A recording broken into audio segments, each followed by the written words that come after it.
London.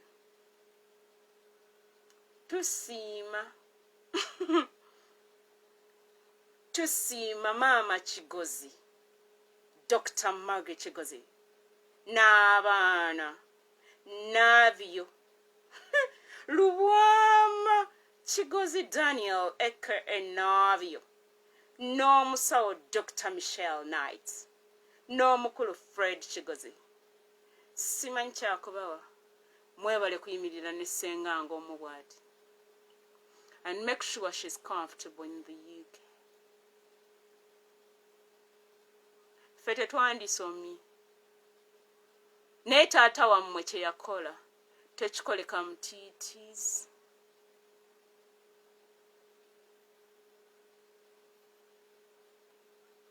Tekikoleka mutiitiizi nze nkubuulira. Bameka abayambye abantu. Since 1997, ffe baani nnyabo. Ndi kati mukazi mukadde.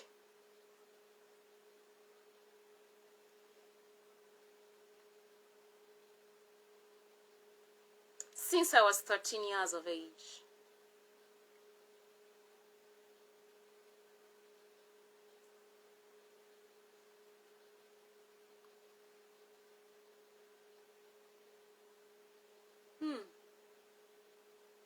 Omukulu, the late Dan Kigozi, has been dead for 28 years.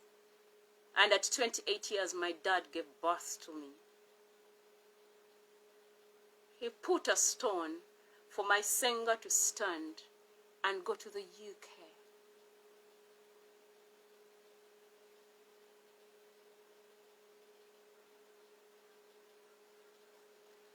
He obeyed the rules of his mother, the late Solome.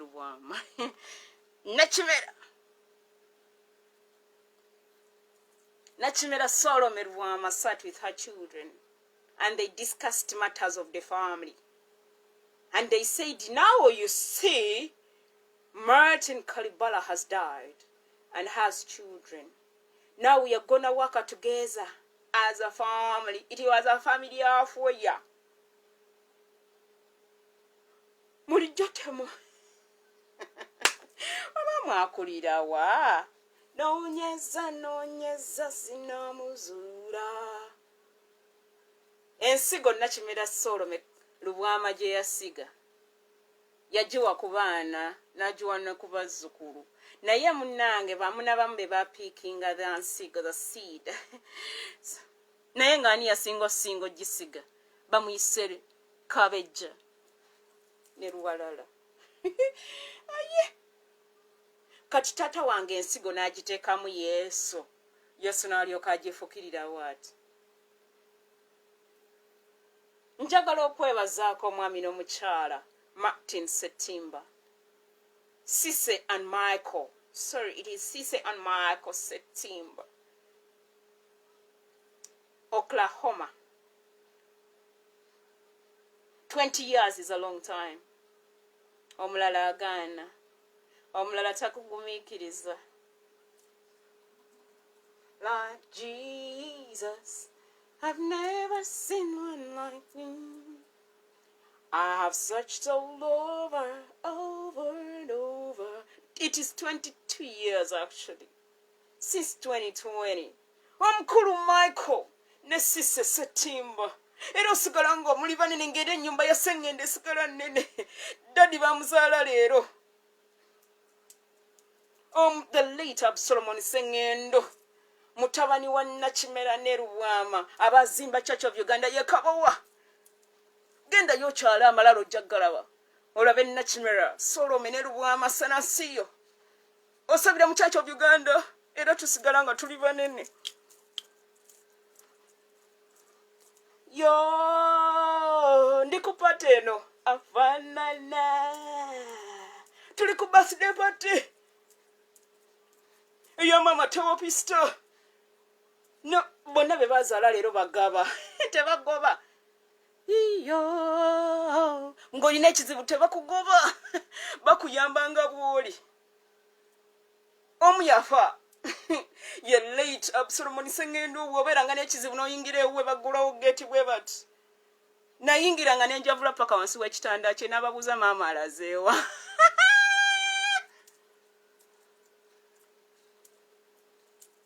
Twali emulago ng'ali ku kitanda n'agamba Lydia, olwo agamba mutowe mukyala profesa n'agamba Lydia ne Paulo mulabirire maama wange. Yali agamba babayi, okitegedde ne jjajjaawo bakabi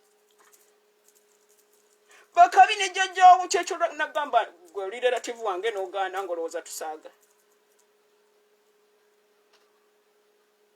Kubanga kati nga tuzanna kimira yenze nzambadde kati mbajjajjaawo. Bajjajjaabo baagala abantu ngaffe. Tuli ku birthday party. Bajjajjaabo kiki kye batuyambye mu ggwanga. Kati awo tuyimbe buyimbi luyimba lwa Buganda. Seki. Tunonye oluyimba lwa Buganda tuluyimba ofe ekitiibwa. Abaganda kagoba kamwe mwebale kwagala bantu.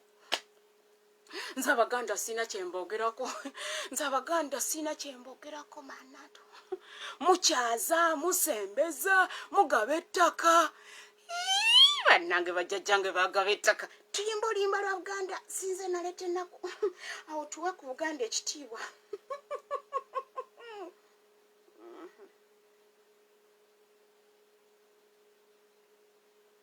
Buganda anthem. Tuwe ku Baganda ekitiibwa. Tuyimbe n'Abaganda.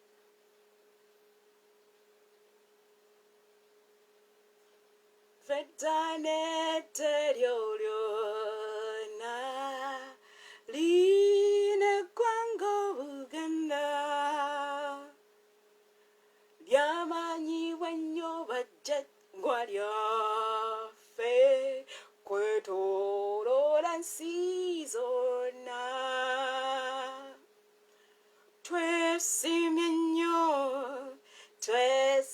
nnyo lwa Buganda yaffe, ekitiibwa kya Buganda kyabadde. Bannange, ng'olina jjajjaawo nga yateeka ettoffaali ku Uganda, jangu mu kiraasi leero, kubanga ffe kye twatuuseeko baatuzadde. Ffe abazzukulu bannakana bannakasatwe tutuno wano. Munnange abaana bonna bava mu mukululo gw'abantu abo abakulu abaakola ebinene mu ggwanga, bonna bakoze ebinene, buli omu gyali akola ebinene mu ka eriya ke. Baatuzadde mwannaatu, jangu wano mukwano, tofaayo jangu wano. Benga naimba ntyane siteda,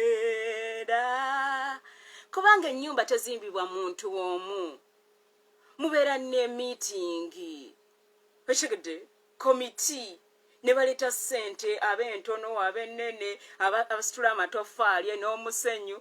Generally ewammwe baani abaleeta ettoffaali? Twesiimye nnyo. Okay, nammwe mwazimba Masengereti okay nnyo olwa Buganda yaffe,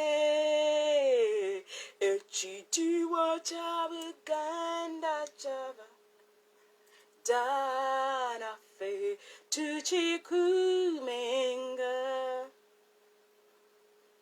Baana bazire nnyo abaatusooka, balwana nnyo mu ntalo, nga bagala nnyo eggwanga lyabwe, naffe golenga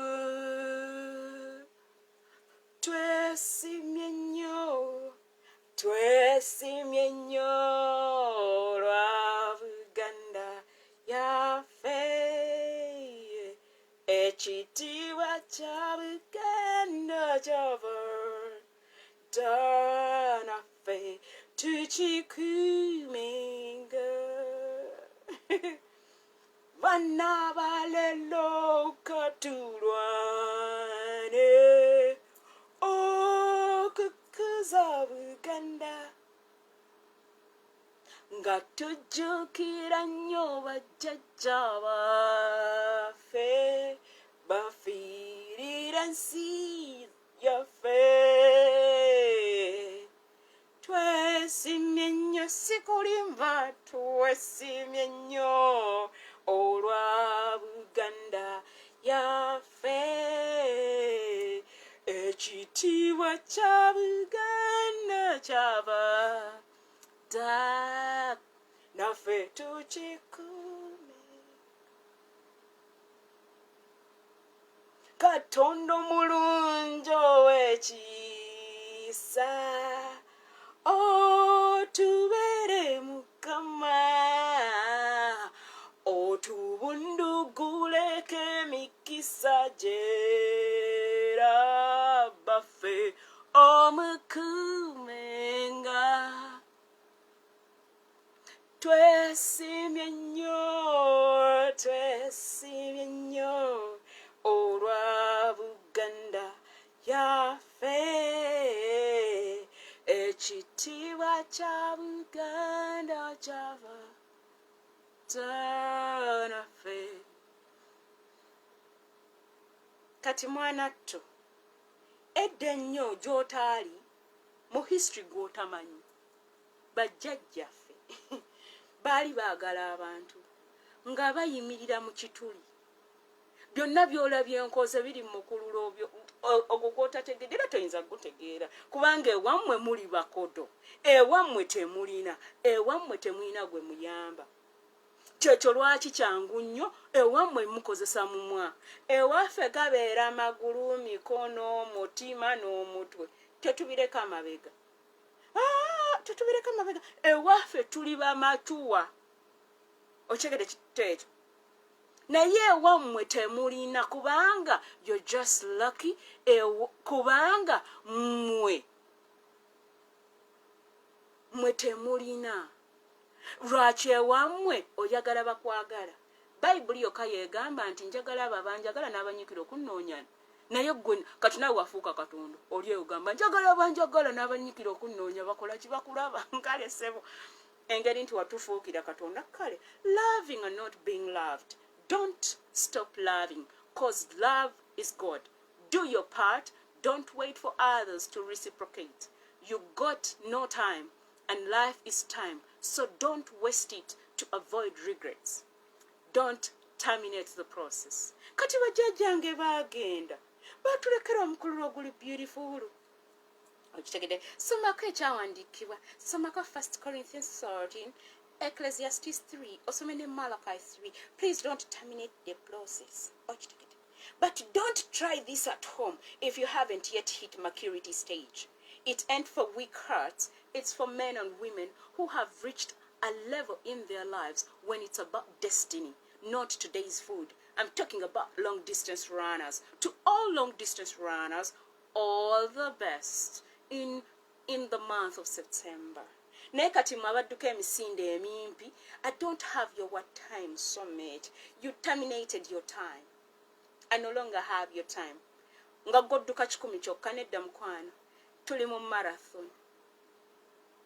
Leni yange erimu abantu abaagala abantu ne bwe baba tebabaagadde. Ye leni erimu bamachuwa.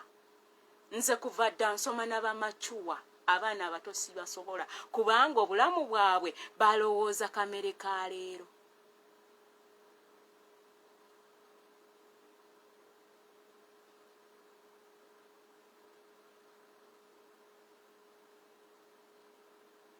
Obulamu bwabwe balowooza kamere ka leero.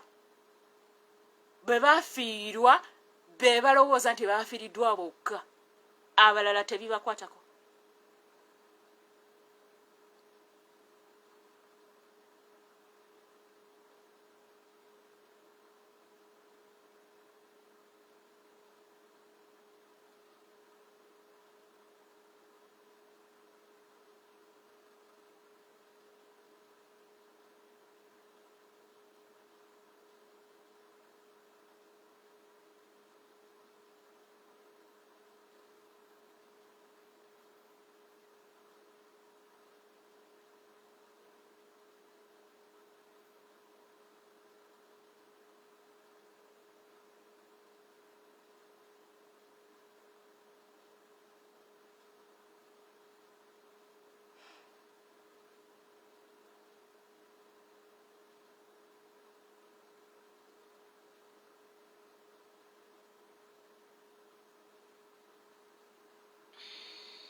abasajja n'abakyala nga ggwe gy'olaga tolengerayo sikyatambula naawe. Abo banjagala bokka, abanfaako bokka benfaako. Ebyo ebiboozi by'abantu abatannakula mu nsi ey'omwoyo. Okitegedde? Nfa ku banfaako. Ebyo ebiboozi si byabakulembeze. Ebyo biboozi by'abana abantu abayimba gavumenti etuyambe. Okitegedde ekintu ekyo ezo emboozi sizinyumya mukwano. Kuva dda neera nga sizinyumya tekyakatandika. Okitegedde. I work with mature men and women. Abo ba don't tag me sibamanyi. Abo bakyali bato. Bakyalina omuliro gwa Facebook.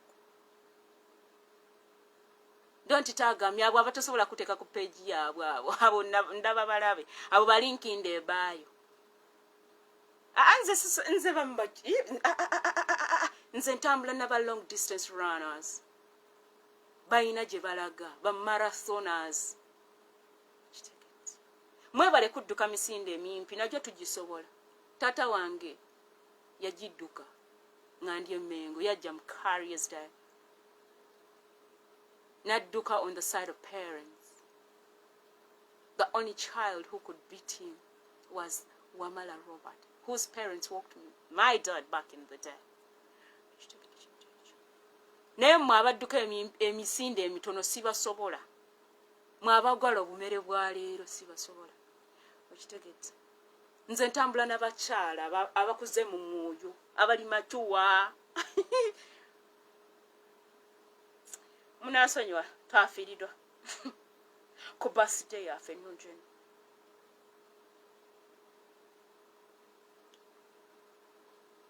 Kitalo.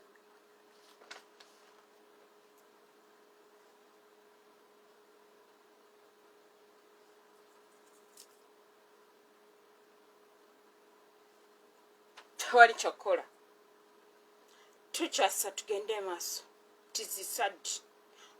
Let me wear the happy face, then when I'm done with the class, I carry the sad face. Tuzadde ne tufiirwa ebyo si bitegedde mwana. Tuzadde tubadde tumanyi tuzadde leero ate ne tumala ne tufiirwa. Ate baby nafa. Nabagambye nina mixed feeling, enkuba egenze bakuba e Uganda, si bitegedde. Tamufaayo. Abalamu we soldier on as we stand with other people who are sad. That is my assignment in life. It is all I've done throughout. I am so blessed. See what is done for me. My heart is so full. I can't contain. Happy, happy, happy. I am happy that my dad is alive. The past 6 months have been a roller coaster. It has taken a toll on us, but we have made it. Nothing will take the joy from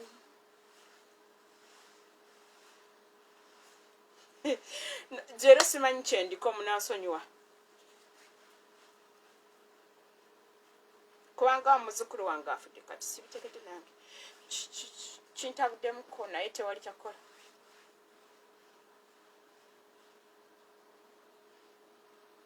Above my pain. I am so blessed. See what is done for me. My heart is a fool. Mukama nedda tetugenda kuziika wetu. Kidero tetubadde tetugenda kuziika. I'm happy, happy, happy. I'm happy, happy, happy. I'm happy, happy, happy. I am happy that my father is alive. I am sad that I've lost a family member who was given birth today.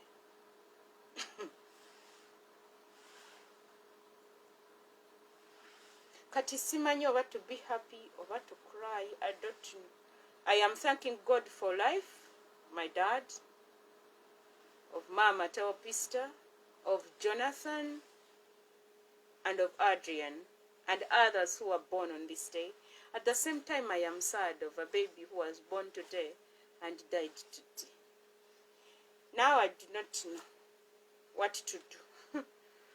Moyo no muiri, Yesu kambi kue, newayo ngasadaka.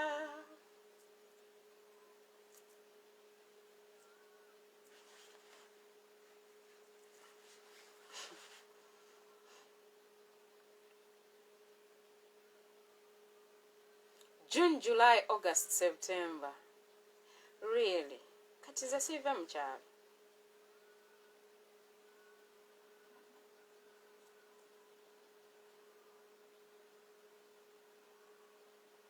Banange musabireko saidi ya mama wange. Mutusabireko saidi ya mama wange. Kiboko, omuggo gwa kiboko munene nnyo kulimbi. Twawona accident twali tujiridde mu kamotoka kati ate tufiiridde. Ate nga twakava mu kyalo okuziika ewa mwami Peter Kibazo. Mutusabireko bannange. Musabireko ku maama wange ne family ye, bannange mbasabako busabe.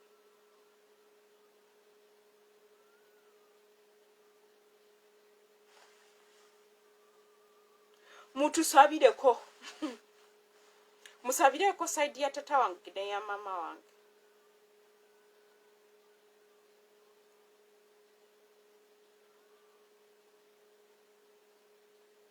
Yale bitundu byange byewa jamuvuwa nwarengane sitani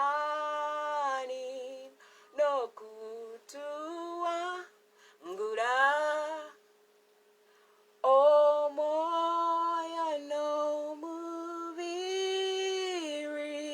Yesu kambikue. I thank God for my father. It's been a rough season. When my dad gave his life to Christ, life became a little bit tough. Walking Jesus' journey is very tough, but when you decide to give your life to Christ and you decide completely without thinking twice, today I'm able to see my dad. Makes 66 years. We've had 18 years that have been bumpy. When I joined the university, most of you, when you join the university, it is fun. I used to cover my sadness. I was 20 years when I joined the university. That very year, I joined the university before making 20, I was 19. And that very year I made 20. And I started a journey of taking care of my dad till death. That was 2004, because we joined the university around August, September. So Tata had made 48 in September, and I made 20 in November. We've walked a journey, it hasn't been easy. But I want to thank God for every man and woman that has stood by me. I'm not an easy person to deal with because I hide my feelings a lot. I didn't know I'd break down this season because I've been hiding my feelings for so long. I'm excited at the same time I'm sad. Because the past 6 months, it's been not nice.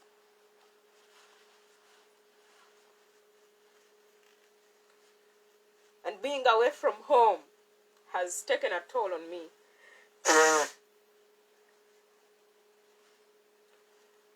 And it gets a bit difficult when you don't have anyone who understands your pain. Nga tagenda kusalira musango. It's been hard on me Because I thought people understood me, but unfortunately they did not. These 3 years, 2020 up to now, I've been blamed for things I did not understand. I was blamed for not building my dad a house the time I've been here. But God has been good.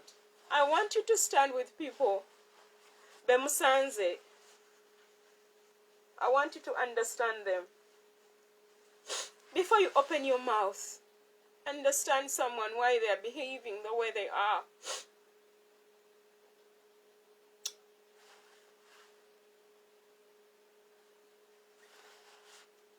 Please understand people before you open your mouth or blame anyone for anything. Many people have gone into depression, especially abroad, because they've not been understood. Because our lives are always on phone. People in Uganda, when they want help, they just call. When we want help, people back home, you don't have our time. In 2018, I quarreled with my siblings. I asked them to do for me something, and they quarreled and they said that I don't understand them. They said that I think for them tebalina byakola babeera batudde. We had a fight. And I called my mom, Nemugamba, tell your children to change. And I told them never to call me. They should only call me when my dad, they need anything about my dad. In 2018, I went silent because I was blamed for many things. For caring, actually. I was blamed for caring and overcalling people. It took a toll on me for a full year. Because it started in 2017. On the 3rd of 2017, when the wife to the late Solomon Sengendo passed away. I was raised to care for people. That is something that is in my blood. I was blamed for overcalling people. They made a meeting to discuss about me. My brother Nabagamba, no. Family members complained, and my brother Nabagamba, we will not have a meeting about her. Let's call her and involve her. She's family. I thank God for my brother. I have only one blood brother. He follows me the second time. He's the third born. My brother has helped me understand the dynamics of a man. Because I would have understood that through my dad. But there was some bits I never understood about men and people. And God gave me a brother who has helped me understand how men operate on people.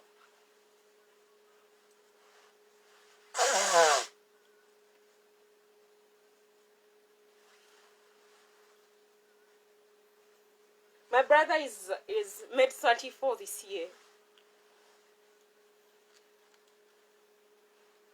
I'm 4 years younger than he is, but he sat me down.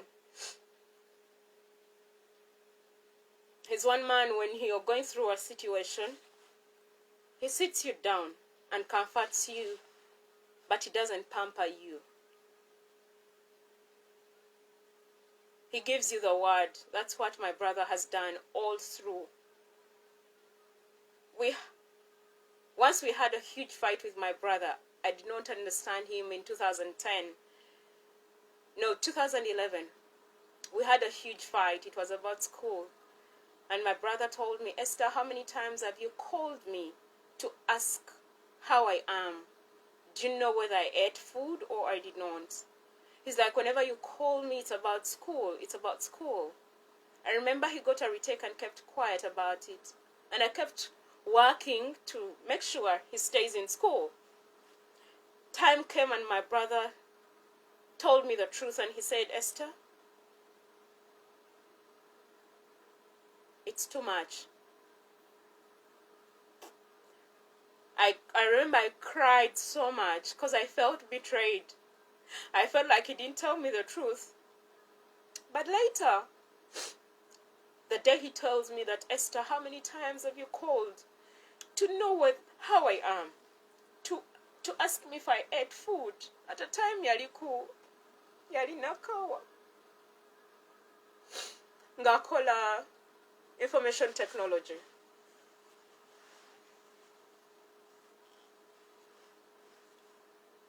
Before that, when Tata fell sick, yatutuza nayogera nange nangamba, please forgive me.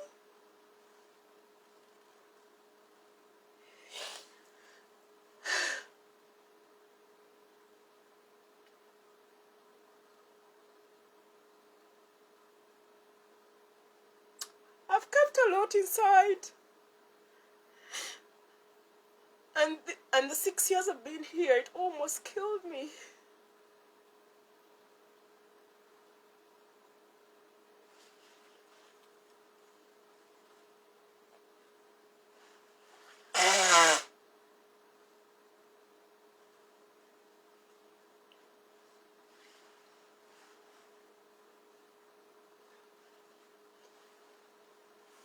My dad is one man who has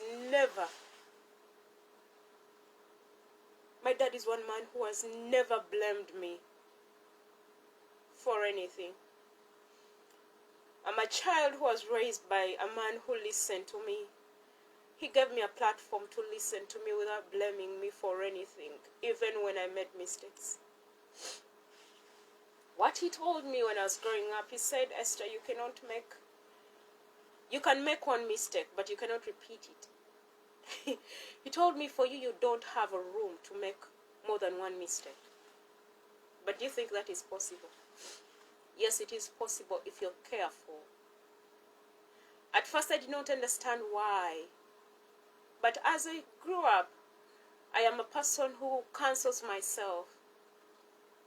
When I understood the assignment upon my life, I understood what he was trying to say. When you are a leader, any mistake you make through your decisions, it is going to lead your pack into failing. Because if I fail, my siblings are going to fail so bad. If I fail, my family is going to be affected, trust me. When we got into bloodline, because of the ranks I have, my entire family will fall. And when it comes to God, I'll be punished so bad. I was going to run. I was going to cut off everything and everyone when I was hit in 2020. I was going to run. This year I was running again. I was running again. Because me, I've only been loved when I do things. People don't have time to call me to find out how I am. My brother made me understand what it means to call someone, even when you're not telling them anything.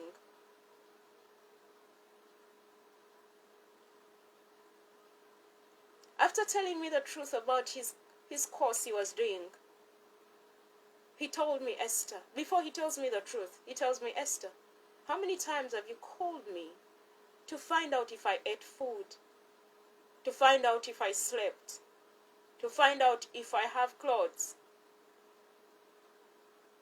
That question seemed like someone who is not mature because we love. I thought about the words my brother told me. And I started a journey of understanding people. Besides telling them what I think they should do or should not do. Before I blame anyone for anything, I need to understand why you're doing what you're doing. I've been approached several times by my friends when they have problems. And I start to reason with them. Some are married, some have just children. And I ask questions like, what happened? What is your relationship like? When you met that man, were you in love with that man? Was that man God's choice? Because those are factors that are going to make the things you're going to go through in your relationship. It's the same thing with your siblings. I started a journey of understanding people. With other people, I used to ignore. When you do things and I don't understand, I would ignore you. I used to move with an ignoring card. You say things I don't like, I just smile and put whatever you're saying in a trash can. And I move forward.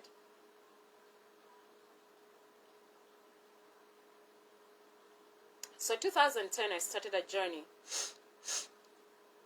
No, 2011, I started a journey of understanding my own brother. Because I only moved from home in 2011 when I went back to school. So I started a journey of understanding people slowly, to understand why they do things they do, before I judge them or blame them for anything. But before that, my dad sat us down and he told me, Esther, boyitanga mutewera biranga mto. He was talking about my brother. I told him, Kale Sebo. I'm the firstborn at home. Men who are marrying people's daughters, before you, ngatonna kwana muwala, I want you to find out, are they the firstborn, the lastborn, or the thirdborn? Because those are things that are going to help you in your own marriage. Girls do the same. A firstborn does not behave as a lastborn or a middle child. Lastborns are selfish. It's about them. They don't know how to take care of other people. It's about them. Same with the middle child. The middle child thinks they will get whatever they want. Firstborns are leaders, unless or otherwise. Firstborns sacrifice everything they have for their own siblings. I did not stay with that at home. I moved out with it. The late Nachimela Rugwama was the firstborn to her dad and mom as married people. My mother is a firstborn to her dad. My dad is a fifth child to his dad and the secondborn to his mom.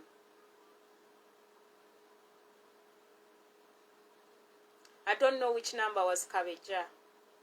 They say very little about Kabeja. Kabeja is my great-grandmother, the one who carries the king's mantle. They don't say much about her because there were things that they hid to protect her legacy. Because she was not supposed to be. My legacy wasn't supposed to be there. Baganda do their own things and hide their things. Men, before you marry a girl, I want you to do an investigation. Women, speak the truth, and men speak the truth. Because it's going to nurture your child.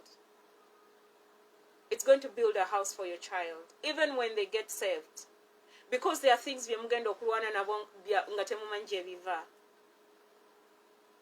understand so that you can know what to pray. Many of you say, Katatebe tugenda mu byaki, muyina ebizibu bingi, and you don't have a solution.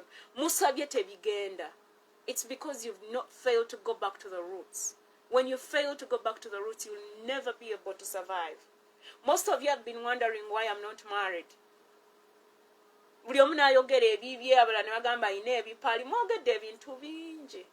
I, as a person, I don't just get married. I don't make my own choices. Mu Buganda, if you carry the king's mantle, you don't make your own choices. When God saw that in my father's house, we wait upon the Lord. When I made my own choices, I failed because I did not ask the Lord. I never took time to pray a prayer of discernment, to understand the environment. At the university, I did environmental engineering and management. And I work in all the engineering disciplines. I studied all of them. Then in my 4th year, we singled it out. One thing I want to do before I go to be with the Lord is health and safety. Because that is needed all over. That is an area I specialized in even before I go back to school for it. Though I don't know whether I'll go back to school, I don't just do things for doing. Because there are things I don't need to go to school for. God has given me that I'm able to do what others have done in school, and I do it better than they have done it. Me, I learn on job. Have the basics and push it forward. If I put my heart to something, I'm going to do it better than the person who went to school for it. All you need is the wisdom of God.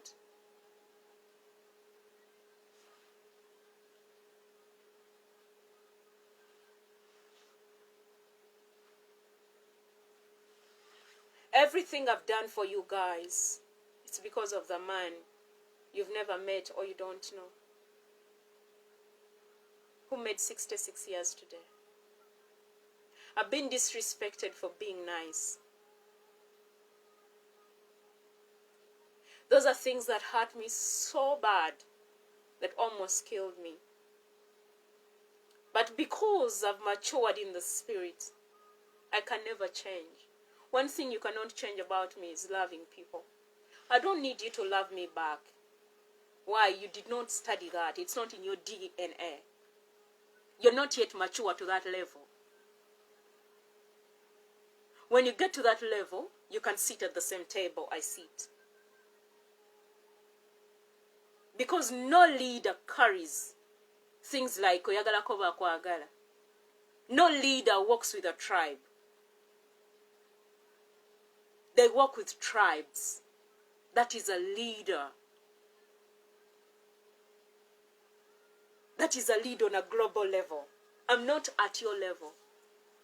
When I understood that my level is way higher than yours, I stopped working with ducks. That is a life of a duck. I'm not a duck.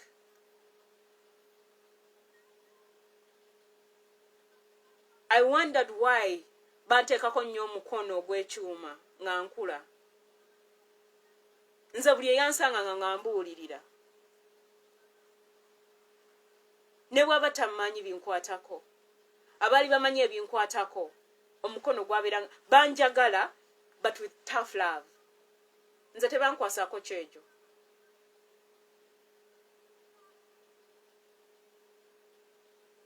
Nga buli antuuza okumbuulirira.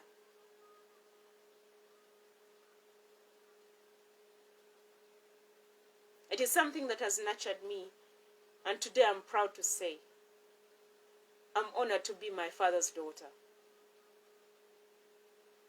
I'm honored to be omuzukulu wa Sarah Nariso. I'm honored to be omuzukulu wa the late Kalibala Martin. Ndi nakasatwe wakabejjane Luwalala.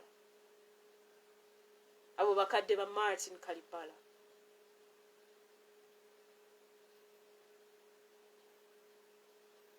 I am proud of who I am, and no one can take that away. And on top of it, I'm proud to be saved. So omulokole wa praise the Lord. Omulokole ateeka mu nkola Katonda gwe yakkiriza. Omulokole ateeka mu nkola by'asomesa. I do that. I try every day. Every day.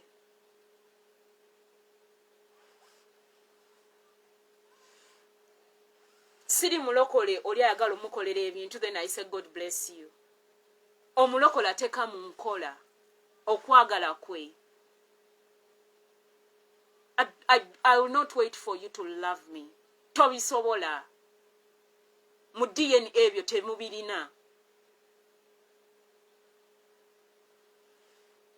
In your own DNA tekiriimu nga tonateekamu na Yesu, kubanga kati ne Yesu owuwo wa kitundu. Yesu owuwo wamufuna kufuna bintu, kufumbirwa. Kugendako bweru. Yesu wange si wakugendako bweru. Nedda mukana.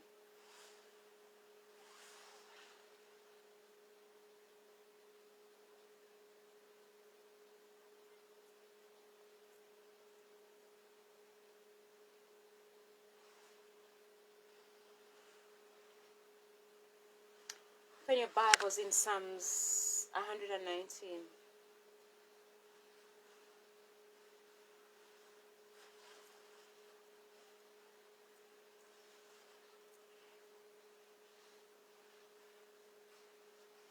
I thank God that I've met men and women who have planted the seed of love in my heart. Oh, oh, oh. Happy birthday, Mama Teopista Nabale. Thank you for loving me unconditionally. Thank you for standing in the gap for me for 12 years. Gratitude. All the many things you've done for me.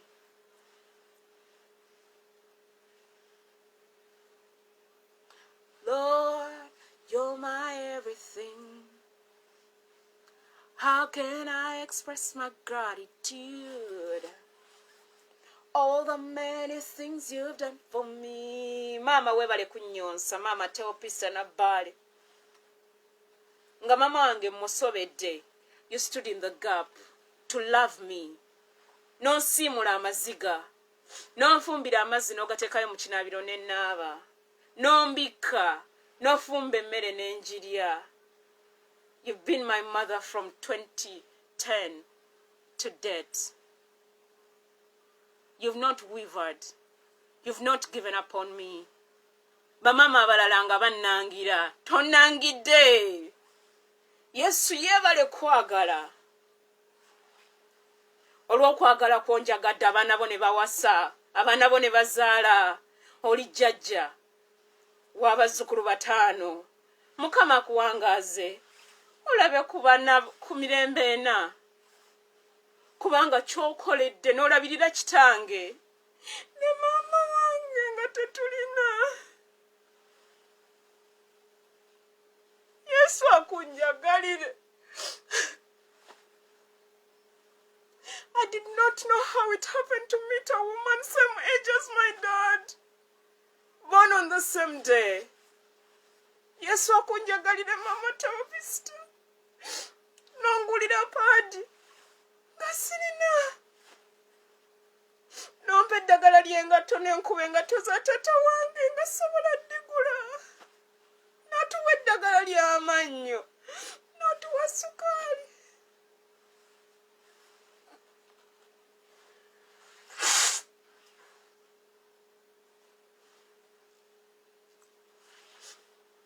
Mama weebale.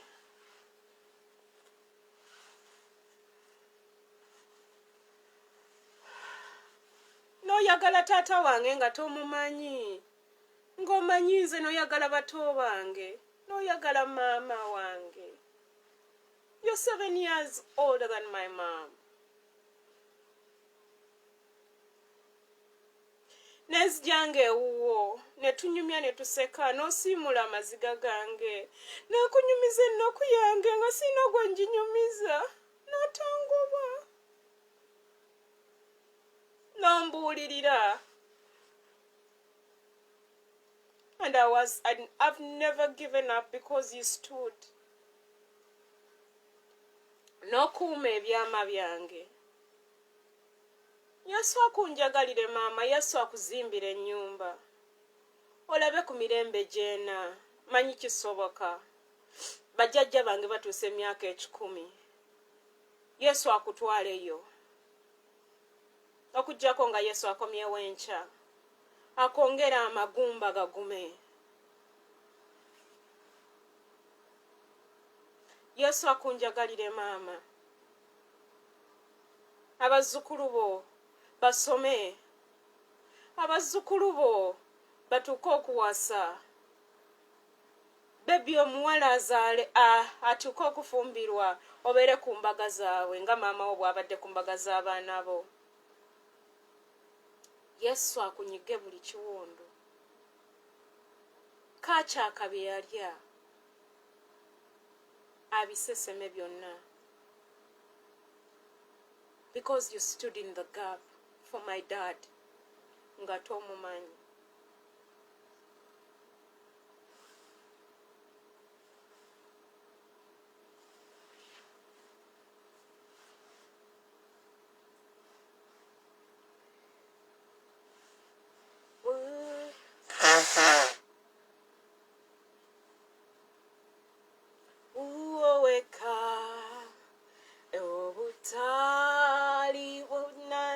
nebaza neba mwana gwendiga tukutendereza Yesu Yesu oli mwana gwendiga omusago gunaziza nebaza omulokozi edanafuba bufubi okufune mirembe lero maliridde ddala okweyabiza Yesu tukutendereza Yesu Yesu oli mwana gwandiga omusago gunaziza nebaza omulokozi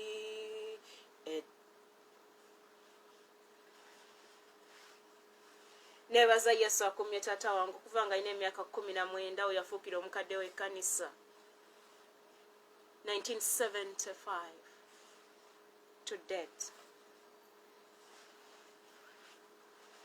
Babuliranga abantu obubu kozi yes aye obutali wakitundu obulamba obwobuwa tukutendereza Yesu Yesu oli mwana gwandiga omusago gunaziza nebaza omulokozi mama wange bale gumikiriza tata wange zange bya Yesu n'obuvumu nesitya zija mu busibe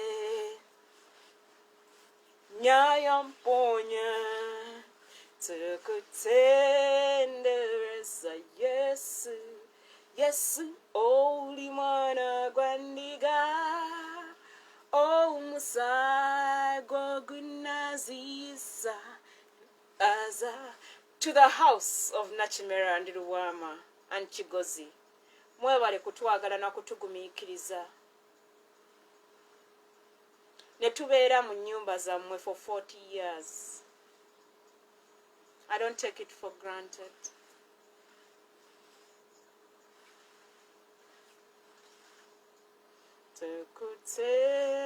Because omwana omulenzi bw'okula olina okuva ewaka n'ogenda ne weeyiiya n'ozimba. Tata wange tasobodde kuzimba. Yasalawo n'akuweereza Mukama n'azimba abantu abalala. N'azimba abakkiriza n'abaweereza mu kkanisa e Kabowa.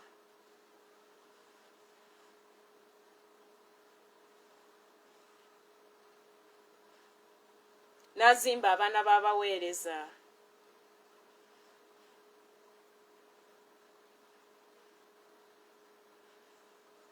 If you have such a friend in your life, please love them. Omuntu akwagala n'akwagalira abaana, please love them. N'ayigiriza abaana bo empisa, n'abayigiriza okusoma Bayibuli, n'abayamba mu by'okusoma ebya bulijjo nga mukwano gwo. Tomuta. You have power. You have gold.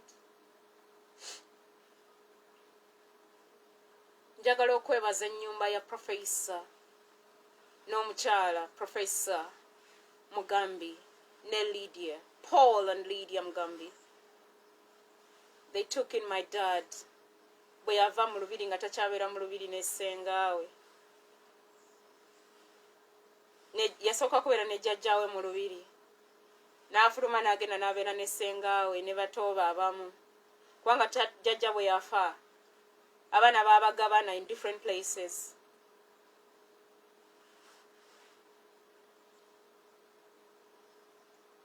Jjajja yafa nga taata ali 8 years awo nga taata abeera wa mwami Mugambi e Makerere.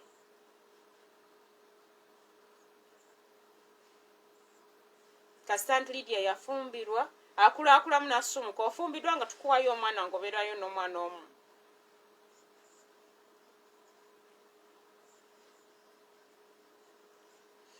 taata bw'awasa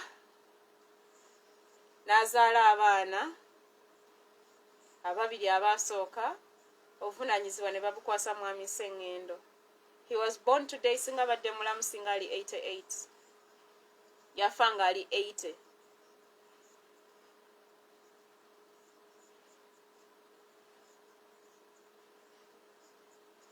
If you have such people in your family, nga bakwagadde nga bw'oli, and they sacrifice, nnyumba ya mwami Sseŋŋendo has sacrificed everything for us.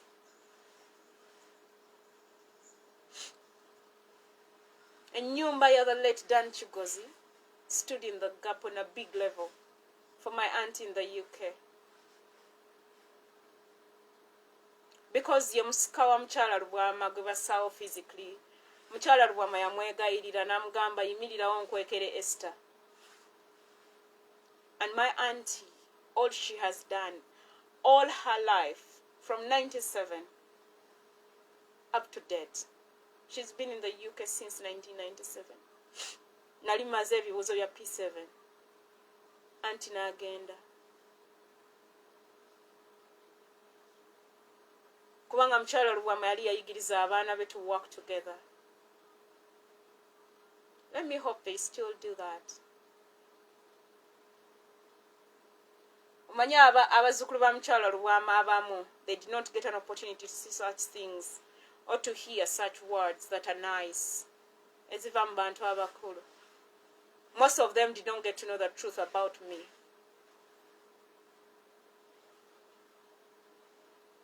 And there are some things we don't change.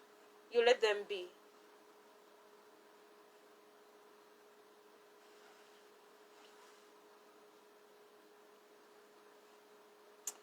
Bwe muba mukuza abaana, please mubagamba amazima, who is who in the family. Kubanga mugenda genda nga waliwo omwana yalina ekisumuluzo kya family. Omwana oyo bw'anaaba nga ali selfish, abaana bo bagenda lugwamu.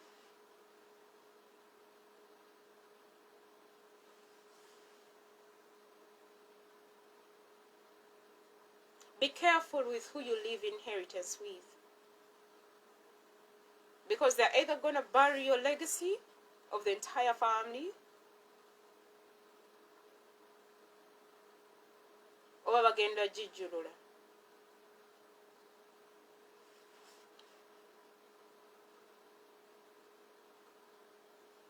Jaja left orders.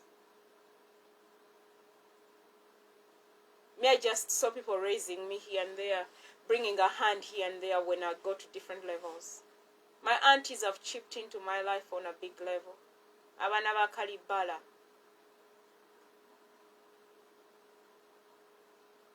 Abana ba Jajja Nareiso have put a hand here and there.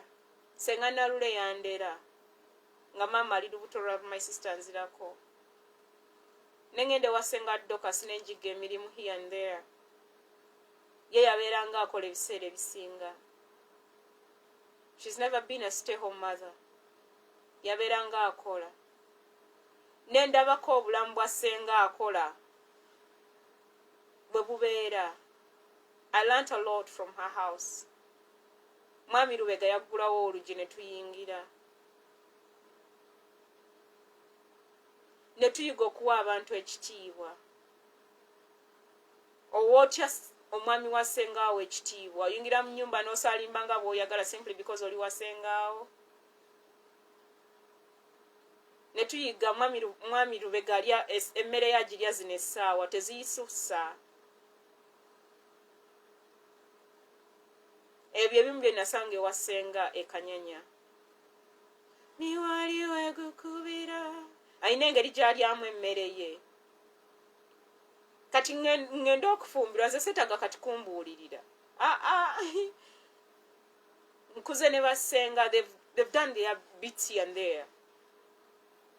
In my adulthood age sibadde nnyo ne bassenga abange.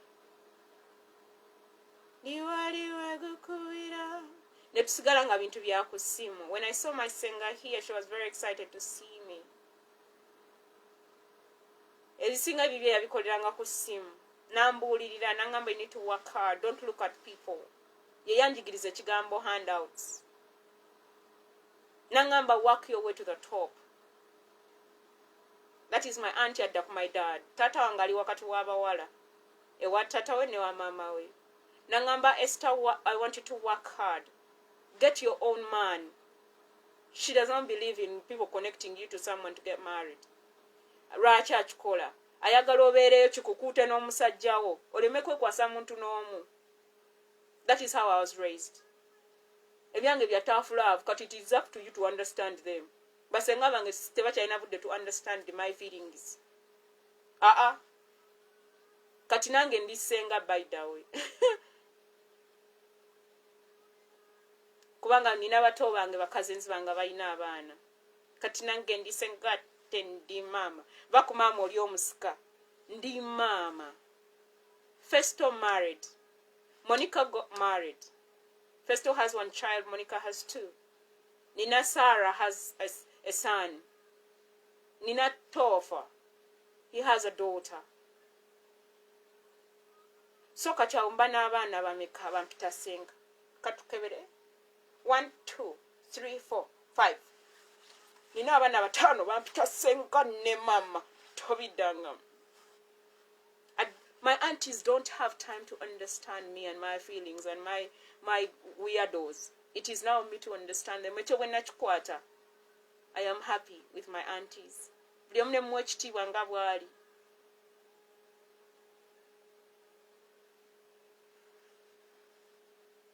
Nangamba, Esther, work hard. My auntie Victor, when I was going for my A-level, twaliwa mami sengendo, we had a function. Mujukira bulungi nnyo atimidde kumpi ne toilet. Nangamba, Esther, genda mu A-level, I don't want you to play around. There are only 2 years. Bozanyira mu gomanyi. Kubanga bo tebakula na taata waabwe. Ebintu byabwe byali bya kifuba. Genda kule kino, like obulamu bwabwe. Bwakukola bakazi bakozi. Basajja bakozi. Nengenda wa anti mu kiti. Eri mu kiti tulima. Tobidangamu. Eyo wasenga mu kiti olina okulima tokoleta kyejo. Ogenda mu nnimiro n'olima. N'okola emirimu. Kati nze nakufuna opportunity okubeerako ne jjajja Ndagire muganda wa jjajja Kalibbala. Ewa jjajja musiba muwumbo gw'emmere nga mugitindikidde we bati. Ne taata yeyo yabiyiga kubanga bo bakulira mu kasubi. Eri mu lubiri. Bafumba emmere muwumbo gujjo obwaguuga. Manyi okusiba emmere, manyi okuwaata emmere, manyi okutindikira emmere. Ne tuteekako bokisi y'ennyama n'ey'ebinyeebwa.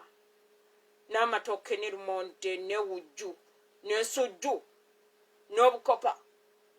Ne maama ebyo bye yakula amanyi byokka.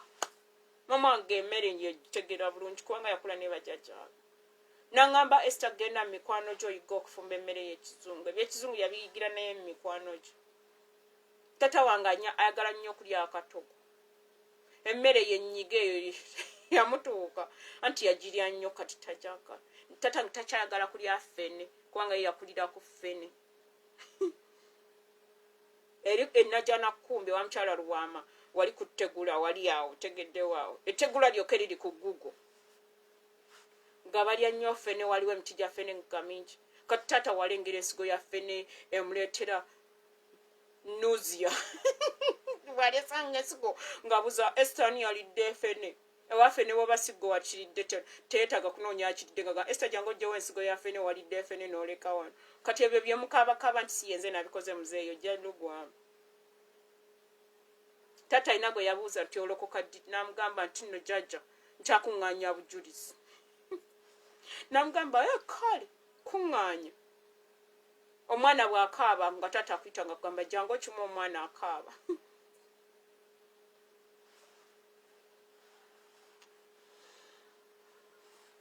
Baganda ba tata have done an amazing job to raise us, virtually and physically. Tetulina budde bujja okutuzaawo tulye ewujju n'ebyakoze bitya ku ssimu nakubuulirira Esther. Kati ono munange kati nnize mwami wano konze senga yongera okusabamu awo n'agamba gwenno ddaawo osekeseke aha ffe munange obufumbo bwatulema kati oli kuki senga wange omumatero byoge nemugamba senga bamugumu nzija they speak the truth teberya ntama bebasenga bange abo abalungi era abo bwe bakutwalayo olina okuyiga emirimu teri kuzanyazanya obwana obutayagala kukola mirimu bukuyita kutuntuza nze bwonna osindikira akanako wano mu America tujja kukola emirimu kajja kukunya engoye ebyo bejja mu America mbuno balina wasingi masini eno tojja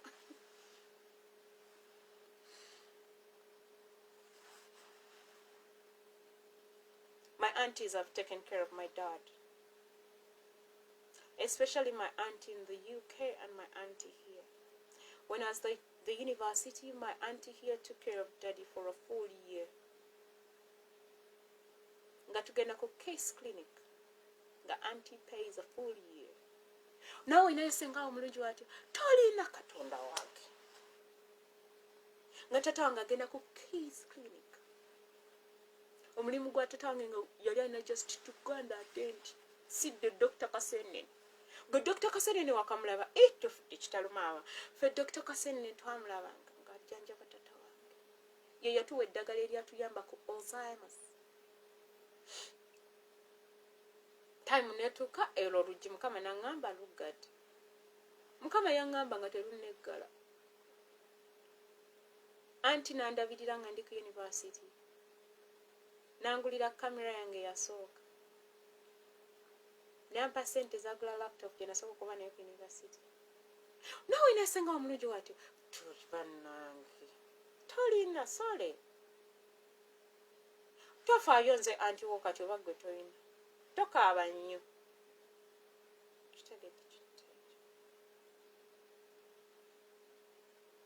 Basenga abange bonna bandabiridde.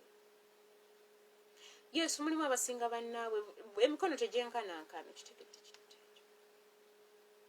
Kati ate ninayo basenga bootamanyi era tojja kubamanya. Amanya gaabwe ngeerabira nanti basenga ntera basanga ku mikolo ne bambuulirira ku mikolo. Ngamba okay. Good. Kati obulamu bwange nabukimanyiire eriyo abantu nga bakubuulirira bakusanze ku mikolo.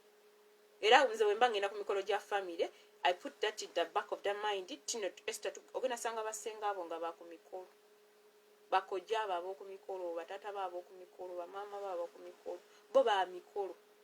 Gyobasanga ne bakubuulirira bagamba oba obulirira omwana waabo benga gwe w'omunaku okunkumula okutu.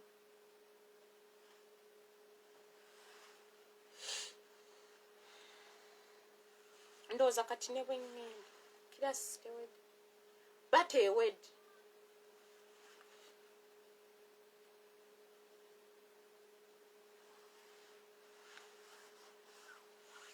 Psalms 119.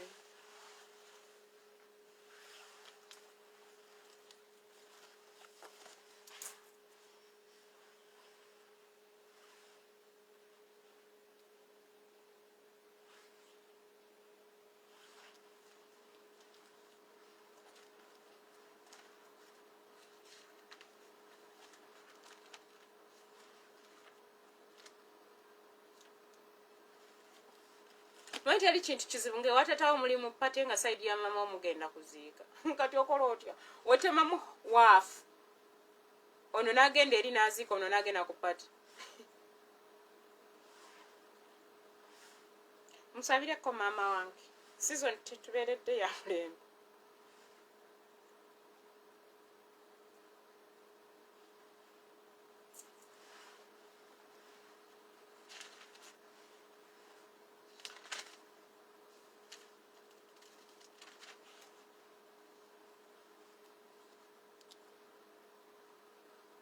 Prayer for discernment. Psalms 119. Ekigambo kya Katonda kimala kisala ng'ekitala buli lwe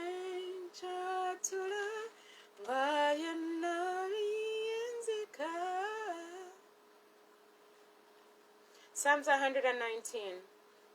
I'll start from verse 140. Your word is very pure, refined. Therefore your servant loves it. I am small and despised, but I do not forget your precepts. Your righteousness is an everlasting righteousness, and your law is truth.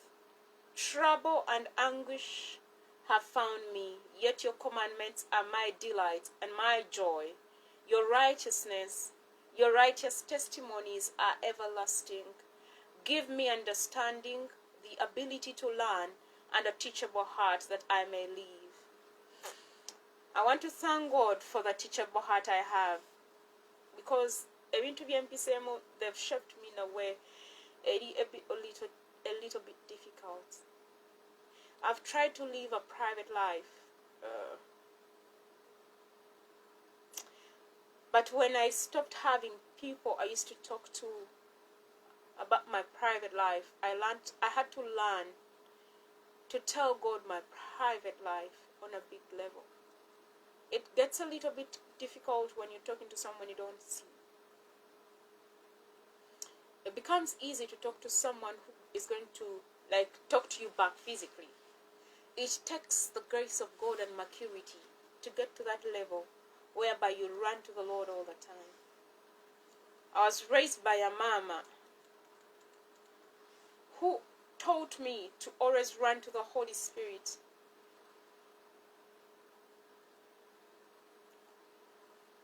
All the time.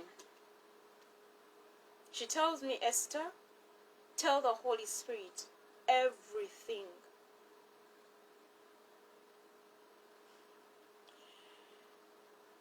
I did not know I reached this level and I don't have people to talk to. People who have talked to me nga balina ebizibu byabwe. People have stood in the gap for. And right now, they don't have my time. If you are not mature, most of you who are not yet mature, you hate people now. It takes maturity. It is very difficult when people remember you nga balina bizibu. I'm trying to teach leaders this. Yesterday we saw Philippians 1 and verses 9. It was supposed to be Philippians 1 up to 9, 1 verses 9, but I read from 1 up to 10. Leaders have not remembered one another. Leaders became users. They stopped being leaders. You cannot work with people nga tomanyi gye babeera, nga tomanyi oba baalidde. Back in the day when Tata was still in service, Tata was not only mukadde we kanisa, Tata was once omukulu w'abavubuka. Tata taught Sunday school.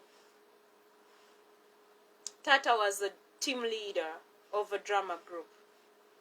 Tata made sure the people he was with in the drama group, abakeberako, amanyi gye babeera, abasabira, abatalina fiizi, n'abuulirira abakyala, n'abuulirira abaami, abaawuliriza things are good, abaagana okuwuliriza abamu bafa because of the mistakes they made. Abamu ne batandika to distress themselves because tebaagala kulira byayogera. Abamu ne bamusalira omusango, naye taata wange never withered from loving them. He did not stop. Tata never sat me down and told me, don't talk to one so and so kubanga tanjagala taze kundaba. I've not seen certain people home. My Tata has given me a picture of a man. Many girls get married to their fathers. I cannot find a man who is like my dad, but I know there is someone God has prepared for me who will love me and treat me the way I should be treated, the right way. My part now is to pray and ask the Lord to give me that man, to prepare that man for me. A man who will understand the kind of woman I am. I want you to teach your children that if they're not at that level where you can have such a conversation with them, I want you to to help them get to that level. Every day you pray for them, touch the head of your children every day as a must, and pray a prayer like this, that Lord, give my children the right people, let them meet the right friends, the friends who are on their journey. Then you singleize out the thing of marriage and pray for your daughter, pray for your son to meet a man that is in God's plan. Why? Because you want to curb their destiny. Many of our friends who are married are with men or women who are not in God's plan, and they are struggling in their marriages. So bad. They are struggling so bad, some are just keeping up appearances. My dad has never kept up appearance. My dad's marriage has served the Lord. Marriage is a ministry. Before you come out to be a leader anywhere, start in your house. Many of you have worked with people who can't be leaders. They're just bosses. Why? Because they never got that opportunity to practice it at home. Many men are just men. They are not fathers. They are not leaders. As a man, you're supposed to be a leader. Anywhere, at any time, T. But I've seen men who fear responsibility. I fear men who push away responsibility. I told God I want a man who is going to be a man in my life. A man who is going to be on top. I don't want a man I intimidate. I don't want a man who comes with this thing because I'm an engineer, he's intimidated because I'm an engineer. I don't want a man who is intimidated because I can speak. I was raised to defend myself. My dad taught me that when you're talking to people, you look straight in the eye. I want a man who can look straight in my eye and tell me, Esther, that is wrong. I want a head of a house. I don't want to be a man in my house. When I come to that house of yours, man, I want to be your helper. I don't want to be the head when you're there. I want to be your feet. I don't want to be your head. Parents, train your boy child to be the head. But some of you are at their feet. You're not the head in your homes. I've seen men who fear responsibility. They run away from responsibility. Tebagala na bagambako. Bwomugambako ng'agamba oyomba.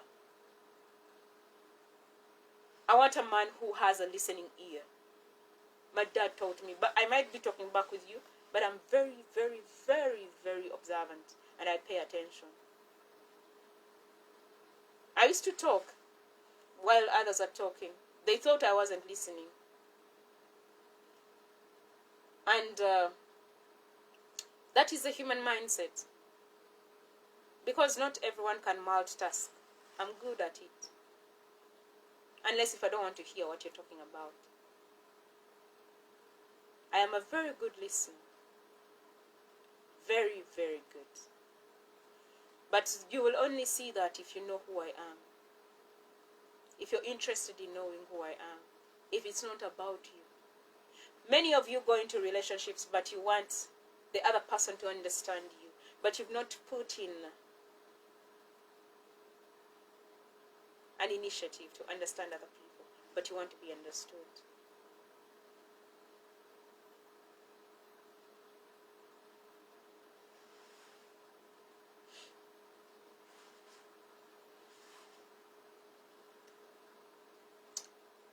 A marriage is made up of two people, and a marriage you're going to get challenges, but how do you handle? You need to learn how to pray. Women, your helpers in the house. These men, most of the times, they don't have time. Your men don't read the Bible. That is why they are making a lot of mistakes. A man who doesn't read the Bible, he cannot be the head of the home. I don't know what you're having at home. You're just having a man in a trouser who impregnated you. It is the truth. Basically, in your life, he's there to impregnate you. A man who doesn't not read the word of God, he can't be a leader.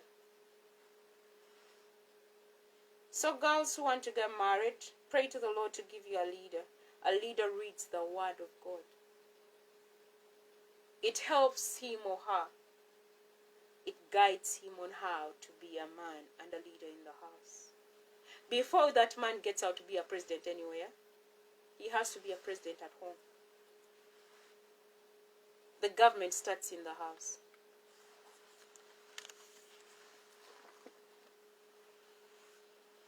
Before he runs around, I know men run to their friends to tell them their problems, and girls do the same. Men look for someone they're comfortable with, someone who listens. Men love someone who listens. Girls, kambayambe. Men have friends who are female and male, but they have a female friend who listens. Now, wife, if you're not a listener, you're in trouble. In marriage, most of the times, abachala in marriage, omusajja kwagalako matu. In marriage, young girls, when you're getting married, please enter your marriage with ears. Don't leave them away. Most of you are struggling in your marriages because you don't have ears. And you have the me thing. When you decide to get married, leave your me thing at your father's house or mother's house. Jogenze si nyumba ya chitao si ya mama. Ogenze mu nyumba y'omusajja. You have to know how to pray. Our parents have managed to stay with their spouses for so long because they entered with the ears. Omulembe gwafe, girls. Am I talking to some girls out there?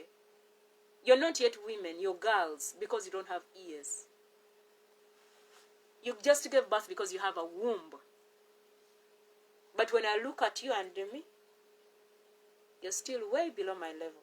And some of you think anti bofumbirwa nolinya akadaala mukyabona abona. Akadaala okyali eri wansi.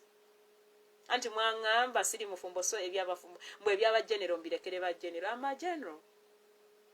Goli kadogo. I was trained by my people and the Holy Spirit. I don't need to be married to sit and counsel you. Kati gwe wasomera counseling simanyi. The challenge, you're going to the wrong churches. Discernment 0. I don't need to first get married to know how to respect a man. No. Your mother and father are supposed to do that when you're growing up. You become their class. Which home did you grow up? Oh, it was always about your mother and buying wigs. Okay, enjoy. These are things every parent should teach their child. Kati abavudde mumaka nga taata taliyo. Mwebale kunsanga. Nembakolamu omulimu. Kati oli eyo oli ne mukyalawo kyakabi. Nze bwentyo bwe ntambula n'abantu mbawa ku magezi. Sigesigaliza. Nze sagala kufana amagezi gange. Nedda mukano ngagaba. Aba business mbasobola, abafumbo mbasobola, abaweereza mbasobola, ba president mbasobola. Because I'm trained by the best. Esther. Yeah, I am trained by the best. I have a teachable heart. I sit down and kids teach me. I learn a thing or two from everyone. Because I have a teachable heart. When you get that teachable heart, you can come and sit at the table. But as of now, mujira mbereyo mbutebo w'abaserebu. Munyenyeze meza zomwe. Temujje n'okunyenya meza z'abakulu ba generali. Okitegedde. Nze meza ntuula eno ne ba generali, ba Dr. Mulinde, tuula eno ne ba generali, ba Apostle Kimuli, tuula eno ne ba generali, ba Apostle Alex Mitala. Gwe ne meza togisobola ne bakuteekayo jaggweri. Osukasekamu. Muli eyo mubonaabona n'obufumbo. Anti wabuyingiramu nga toli ready, psychologically, mentally, physically, spiritually. It was never about the age. Age is just a number. Wayingirayo nga tobisobola. wegendereze nga ova mu famire nga teriyo maama teri taata mukwano muboneyebonye nnyo mwate ati temwagala kubuulirirwa mwafuuka bagezi mwe basomesa mweka kyekizibu kyemulina. There is no student about the teacher. Oshagede kintu ekyo mbalabeyo nga mubonaabona nembasekerera neseka nengweri namala nogamba sha Esther wabimanyi nnyo lwaki toli mufumbo genda obuuze jjajjaawo. Yeyigawe na Esther omwalo omulungi wotyo noba nga tonaafumbirwa si kikulu kasita g'oli mufumbo fumba sofa wakafumba emeka obala emeka obala 10 bambi 10 egyo mwejo emyaka 10 emeka gyobadde happy. Esther tuveeyo mukane tuveeko nedda prayer of discernment. Did you discern before you went into that marriage? Ekisinza otubonyaabonya omusajja olukulaba n'omulaba nga wena obeera mesmerized n'otunuulira outside takola bufumbo mukwano. Omusajja bw'aba ali handsome, that's a bonus. Ne bw'aba by the way handsome ite omusajja ogimanyi togimanyi. Mukyabonaabona nnyo mmwe abanoonya abasajja abampi abanfa abawanvu abeeru abalina waleeti mukyabonaabona nnyo. Taata wange musajja muwanvu in the spirit. Outside tatange is very handsome. Nanti lero birthday kati kamba sample sinze naleta anafu togwa mwanatu. Tata wange is very handsome. Handsome atete yakoma kubeera handsome. Natusomesa natulisa nayagala mukyala we nagulira mukyala we Nivea. Gwe bawa akugulira kibizigo byako yeruso. Tat mama wange sebo yesiga Nivea tobiddanga. Mwe Nivea mwakamulaba fe wattanyi. Tata wa Esther lero birthday. Nammwe tuzze ku birthday zammwe nange mujja ku yange. Tata Esther dawan kanja. Ono ye tata Esther mwana. Wetegereze maso ku lutimbe kabina ku ddongo.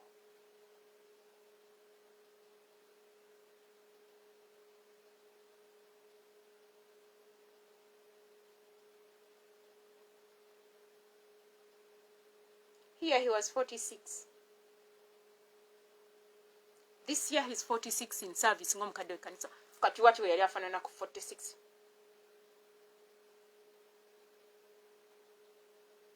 Mu 75 yafuka mukadde wa kanisa. Gwe wali okola ki mu 75? Esther ffe tati tunalokoka twali eyo nga tuli mu kibaala weebale. Ono yali eyo nga afuka mukadde wa kanisa. Myaka 18 tubeera eri ku university nga tweyagala abalenzi bakwana bukwanyi gwe mulimu gwabwe.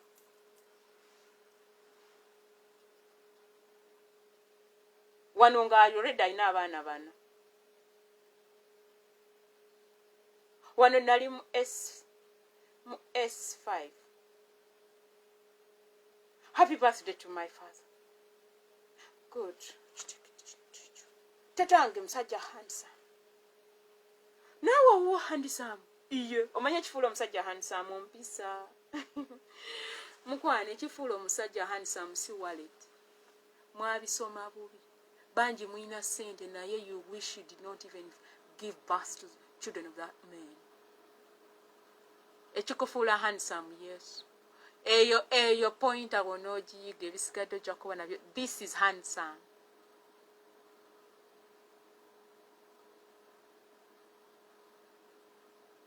This is handsome. Akayumba ke mwazimbye si handsome. Ate akayumba kamwe kali ku bbanja. Akamotoka akakwera zaalaza n'omanyira abantu si handsome. Ono ye handsome. 66 years as of today. Ono handsome. Kankisuse tugende mu ggulu naawe obadde okisuse eyo nga olunaku lwammwe. Oyo ye handsome. Ono ye handsome. Ono gwolaba jinja mu Uganda. You know those rejected stones? Yes, lyakozesezza. Oyo bamuyise handsome. Birthday handsome. Nakugambye nze nina mixed feelings. Ojja kusonyiwa. ono ye Andisam yaŋŋamba soma Bible. Ono Andisam ekirabo kye yampa kuntwala ku ssomero nakuŋŋamba ndokoke. Oyo ye Andisam. Ono General. Kati gwe General wo simumanyi. Ono ye General. Bwe babanga banyumya kuba General tojjangayo omutwe. Okuzimba ennyumba tekikufuula General. Ba General be bayimirira mu bituli by'abalala. Ba General be bayamba abati be batamanyi. Be bano ba General. Most of the times ba General tebabajjukira. Bajjukira ba Giant. Kati ogenda ku choosing aka kirabu kikobeeramu aka General ba aka Giant. Omanya mwita ba General naye ngenda okutunira ng'empisa za Giant. Ate no season ba Giant bonna twaba demotings. Ekintu ekisheketi. Mwana chusa lane. Now you have like 46 years to join our lane. Esther tubadde twagala kuyingira mu kirabu yange mwangamba mwina tribe. Ngeno tunulira tribe ya mwenge ntwala mu geyeni. Nengamba kasigala eno ne Yesu. Oli mu tribe ki? Eyo bagita Juda, Levi, Judas Iscariot, abamu mulimu ya Judas Iscariot.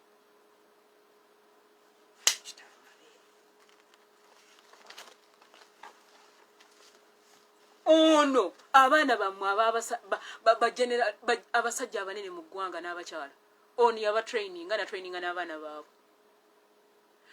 Esther olimbamu kyetaaga genda babuuze obagambe bakubulira amazima. Eriyo bataata bamwe ne bamama bamwe abalina ssente because of him. Naye nga tebagendanga mulaba. Kati munnange ye gy'obadde onvumira nga nkuwa akasente kono. Akasente konna kennakuwa kono. Emyaka 6 gye mmaze wano. Ono yakuwadde sente si yenze bannange. Ono bambi mu celebrating ko just kayala. Ebyo byonvumidde n'ovuma olugezigezi. Ono obadde ovuma ono. Mwana gyebali. Ono afubutuka emisinde n'ayamba buli omu. Ono abadde ayamba buli omu.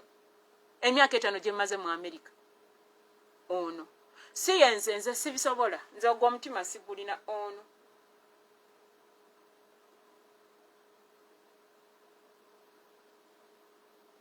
Embaga yo yali egaanyi ono n'ayingirawo yono sinze. Meet the man behind the wallet. Nakuwa amagezi ng'obufumbo bukutawaanya ono. Nakuwa amagezi nasabira abaana bo ono asabira abaana mwanati. Wali toyina gy'obeera nga yowa vision bearer tasobola kuyamba ono n'akuyamba. Sinze yali ono. Mwali temulina mmere mu 2020 gavumenti etuyambye gavumenti yiino.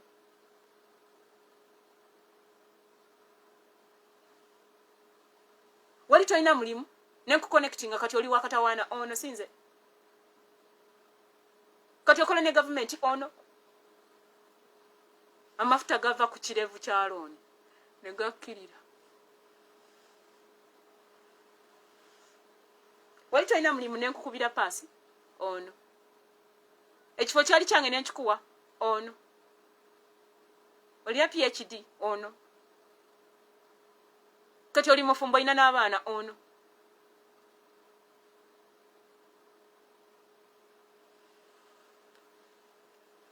Kati muteke wano. Omulabe bulungi njagala nkisusse tugende mu ggulu. Ono azimbye amakanisa gammwe. Ono aliisizza abantu. Emikolo gyammwe nga giganyi nga temwesobola ono. Mwafiirwa ono. Buli wamu ayingirayo. That is the joy of giving birth to children. Bw'otendese. Ntambuza ebintu byammwe. Ono yabitambuza. Link in the bio share. Ate tata bw'aba akuyigiriza oba olina okuyiga ono. Kati abantu kamala be bakulaba olina emawulire.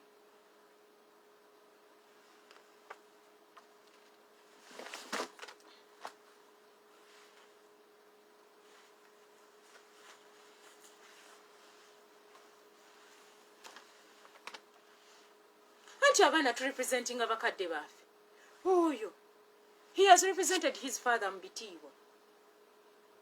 He has represented his father and mother Mbitiibwa. Ono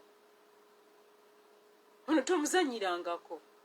Nze nkuba naye toyingirira ono totawaana.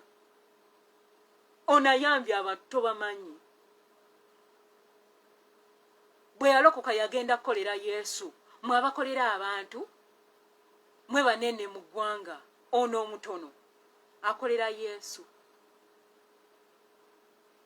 Ono munnange gwe mwayamba ajje mu America mwebale nnyo mwebalire ddala. Ne bwafuuka homeless.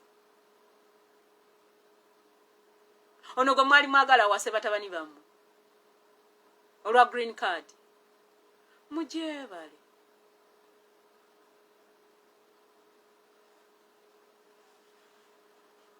Aba aganye okukola kye temugambye tagenda kujja ng'ogaana onookujja. Mujebale. Mwebale kumuyamba. Ono yakuza abaana babba abasajja bammwe. Ono abba obuweereza bwammwe. Ono yajja kubayamba nga temwesobola.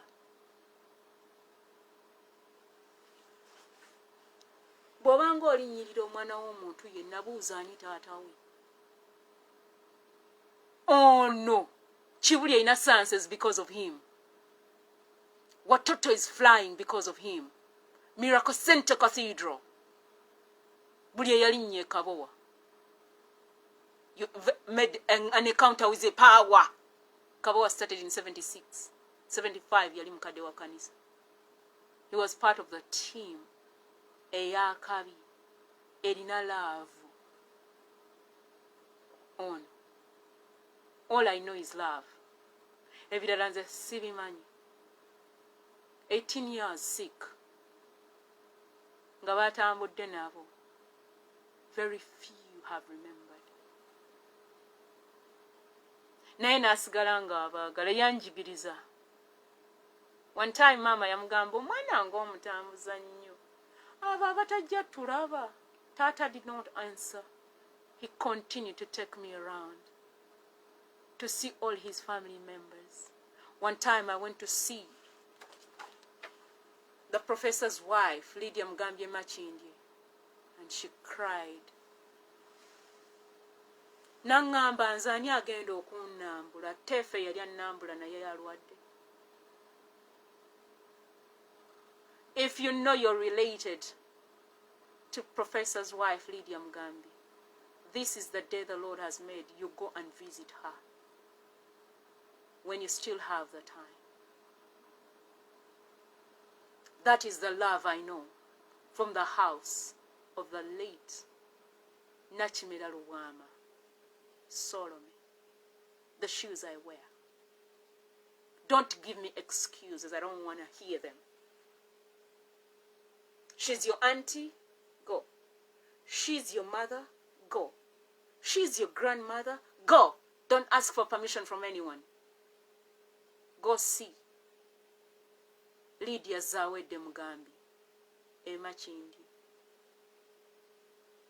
I don't care who you talk to. These were raised to love people. He took me around. I know all of you and what you do and your children and your wives and your husbands because of him. It is not a request. Go and see Lydia Mugambye Zawedde.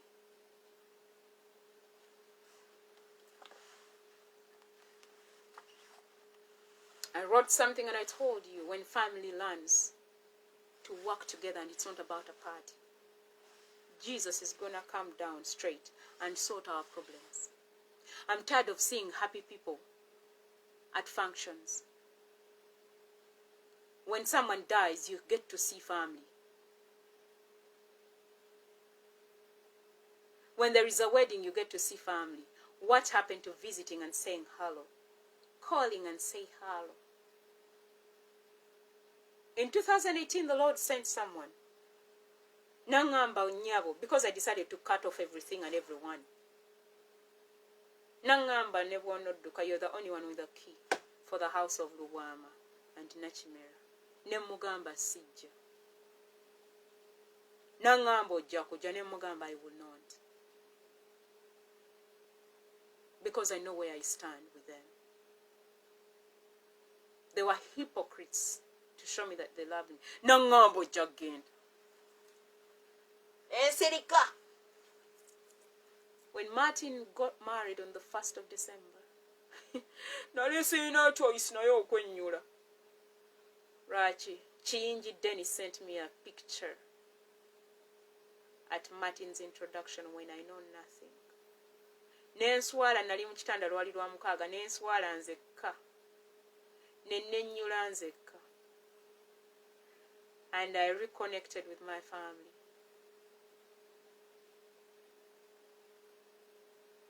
Because I hated the word called family.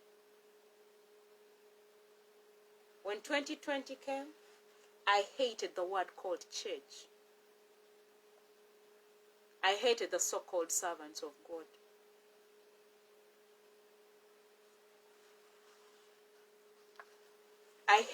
In 2016, I hated the word OBs and OGs.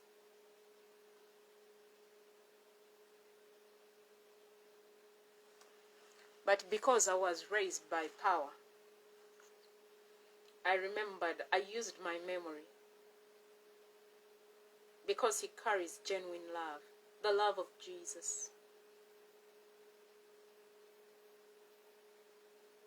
I went back to the roots. And I found the Esther I know. Because church, family, school and work was turning the Esther I know into a devil. Then I remembered him. And I remembered a message the Lord sent through a dream to someone. That everything God has done for me, He's doing for me, He's going to do for me is because of Him. I love my memory. History brings healing if your love is genuine. And it only happens to mature people who are mature in the Spirit.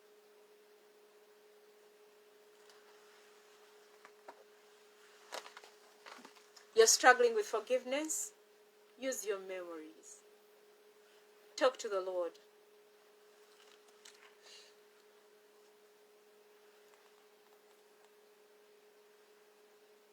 Your righteousness is an everlasting righteousness, and your law is truth. Start from verse 40, Psalms 119. Your word is very pure, refined. Therefore, when your love is pure and refined, that is the love of Jesus. You will never post something like, I only love those who love me. That is a statement for God, not you.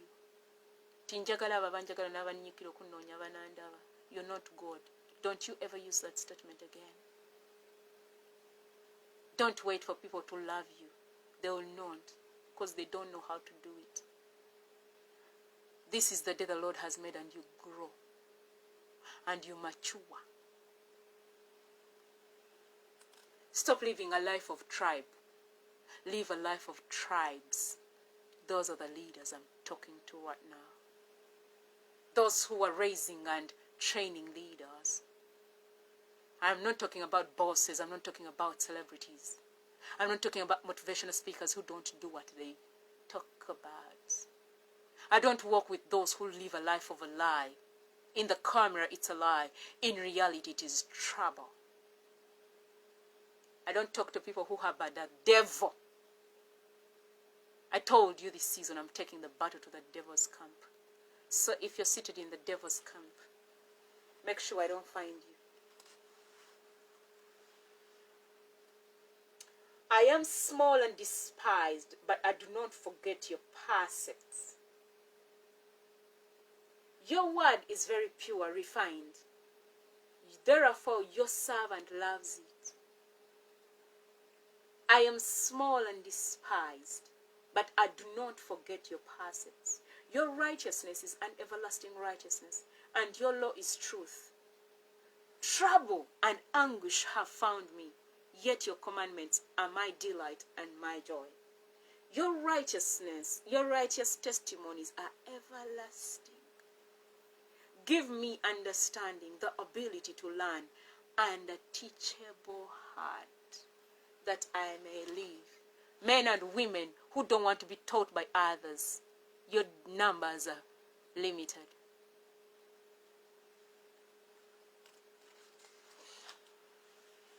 If you ever want people to understand, I told you, if you have a selfish lifestyle, please stay in the private wing. Don't come to the public wing. Don't come to the wing of link, share, subscribe.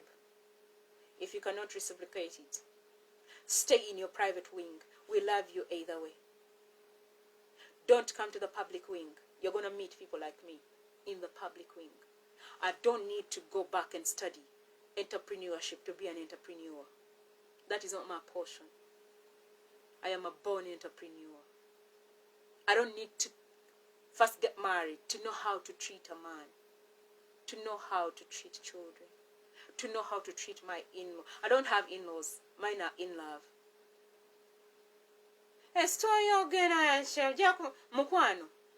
I've been there with my mother. Firstborn is, we cook with our mothers. I've seen how my mother's been mistreated, disrespected by my dad's side. But my mother has never walked out. My mother's never disrespected her people, because they became her people. Ruth and Naomi, your people are my people. Musoma busomye ebyawandiikibwa Katonda esti. Girls, when you get married, the people of your husband are your people. Whether they love you or not, it will never change you. My mother has been loved and has been disrespected at the same time. The only time she answered the back, someone shouted at her, the late Dan Chigozi. Yatusanga nga ate neteyandi mundekanide naye yasanga ebisaaniiko mu muddo gwe yali asimba ate ng'engoye zimanyi okugwamu. Kati yatemu amisengendo nga yazironda n'ebisaaniiko n'abironda. Kati ate ye Uncle Dan nga ajja kujja kugambe teyetaaga kubironda, si yabisuddewo. Mukyala kojja ate yasanga maama nga mulwadde. Kati Uncle Dan yali tasomye wavelength nga tasomye environment bulungi, kubanga yiti yakola environment. He's a chemical engineer. Kati teyasoma environmental engineering. Kati nze maama we nali nosoma environmental engineering ntereze family. Olina okumanya wezamu oyogerera. Olinamu abaana nga bakambwe. Olinamu abaana babogola. Omwana mutuuze. Oyogere naye. Uncle Dan yali tazanyazanya n'abantu. Y'omu ku baana abatendekebwa mu magye. Yabeeranga ne bastola. Tozanyazanya naye talina gwe yali agijjiddeyo n'agimusongamu. He was raised right. Omwana wa Kabaka baby. Njalo kojja. Nga wasanga my brother. Ngasra. Okojja. Because they loved my grandfather so much. My grandfather was almost their age. Because if Mami Sengendo was alive today is his birthday, then by the 88, nga jajali 89.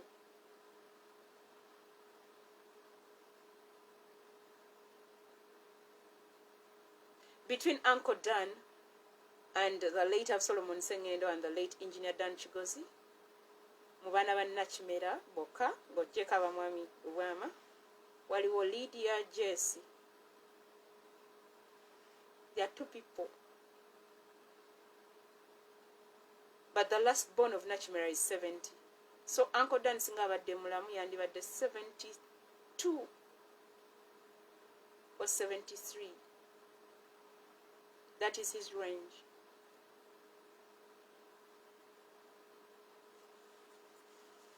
Mama yavaayo mu kisenge. Went on two-roomed house. Because definitely, era bw'oligita omuntu nekokonkona bukonyimba nkuwulira.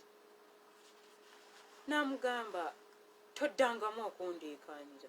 Wangi ssebo. Teyakikkiriza n'akyuka waati. He opened his eyes wide. That was the first and last time he did it. talitegeera. Eryo lyali ddagala n'ekikulu. Yali tamanyi nti baawasa engo. Eyakuzibwa omusajja Lad Musoke ate alya ntama. Okola omusango eba kibooko. Akusibya emiguwa n'asiba emikono n'amagulu n'akukanyuga mu garaji. Yakwata mu nviri za mama wange ng'asibye ebitutu n'akikuula.